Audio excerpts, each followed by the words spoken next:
Buenas tardes, amigos. El espacio Libertad Ciudadana, con la conducción de Antonio y Carla.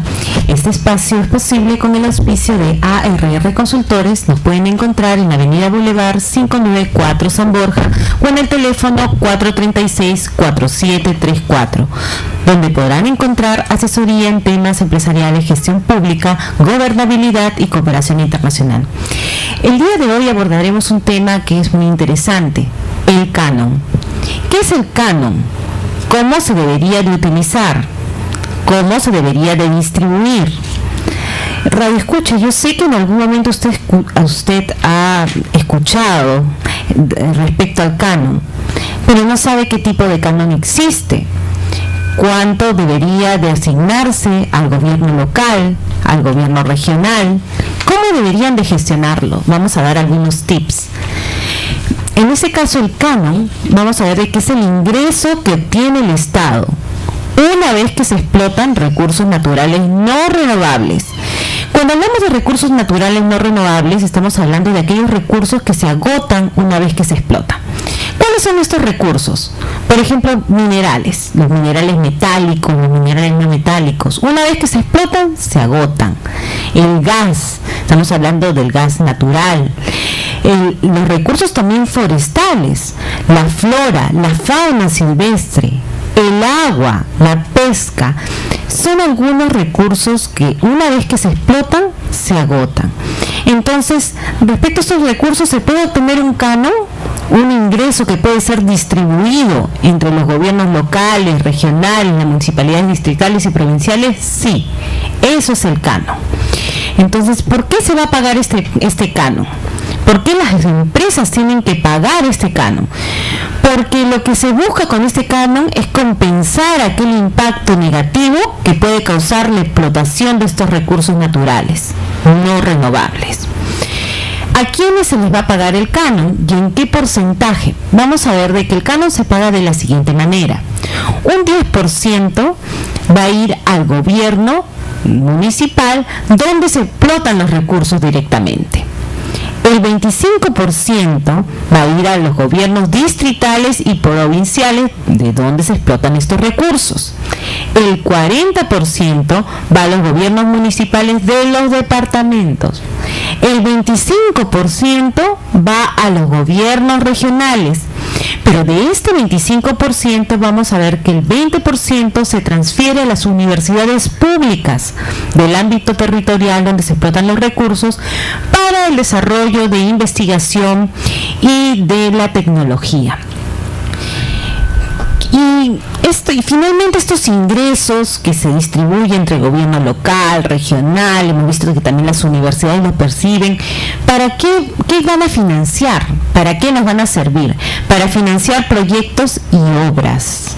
No lo podemos utilizar para lo que nosotros llamamos gastos corrientes, o sea, para pagar remuneraciones, pensiones, no. Ustedes tienen que utilizarlos para obras y proyectos que vayan a ampliar la capacidad productiva del gobierno local, municipal.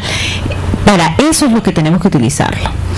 Entonces, ¿a quién les voy a dar cuenta finalmente del uso de estos recursos? A la Contraloría de la República, pero no solamente a la Contraloría de la República, sino que el ciudadano tiene derecho a exigir que inmediatamente se le dé información respecto a cómo se está usando estos recursos, a qué proyectos de inversión o a qué obras se están destinando estos recursos y cuándo se va a terminar o se va a finalizar con la obra. Entonces ya saben de que esto es un derecho que tiene el ciudadano de exigir la información respecto a qué se está haciendo con este canon. Ahora, lo más importante es que el funcionario que está haciendo uso de este canon tiene que rendir cuentas de cómo está haciendo uso de este canon. Ahora, otras cifras y otros datos respecto al canon, vamos a poder verlos con Antonio el día de hoy. Buenas tardes, Carla, queridos amigos de Libertad Ciudadana, tengan buenas tardes. El tema del canon es muy discutible, se suman muchas cosas en el tema del canon. Yo creo que la naturaleza va en el sentido de que esta distribución, una vez que recibe la autoridad, ya sea municipal o regional, debe ser efectivamente ejecutada para una gestión pública adecuada. Hemos visto casos absurdos, hemos visto alcaldes o presidentes regionales que han utilizado el canon para construirse monumentos, para hacer piscinas en lugares donde no existen agua. Entonces, esa clase de malos manejos es lo que a la población les va a molestar, es la que la población va a observar y va a decir: encima de que me quitas mis recursos naturales, encima que me dejas sin la posibilidad de dejarle algo de minerales o algo de recursos forestales a mis hijos, a mis nietos, esos ingresos lo utilizas para otras cosas, que no es para la necesidad del pueblo, como lo determina la ley. Entonces, esa clase de malos manejos, esa clase de mala gestión es lo que genera el rencor, es lo que genera la violencia, y es por eso que va a haber muchos pobladores insatisfechos por el mal uso de estos recursos que se hace, porque en realidad esto es un monto que se paga porque estás dejando sin recursos esa localidad, sin recursos que realmente no lo necesitas, de repente explotarlo en este momento, y no hay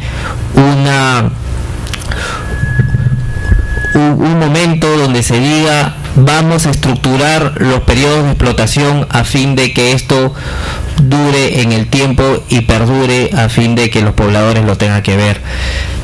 Yo he ingresado a las páginas de transparencia de algunos gobiernos regionales cuyas poblaciones son las más pobres.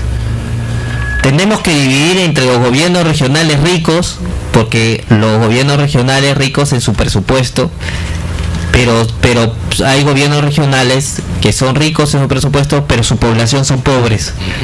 ¿Por qué? Porque tienen bajo índice de ingreso económico, hay pobreza extrema, hay mortalidad infantil, desnutrición. Entonces, encontramos con la sorpresa de que existen gobiernos regionales ricos con poblaciones pobres.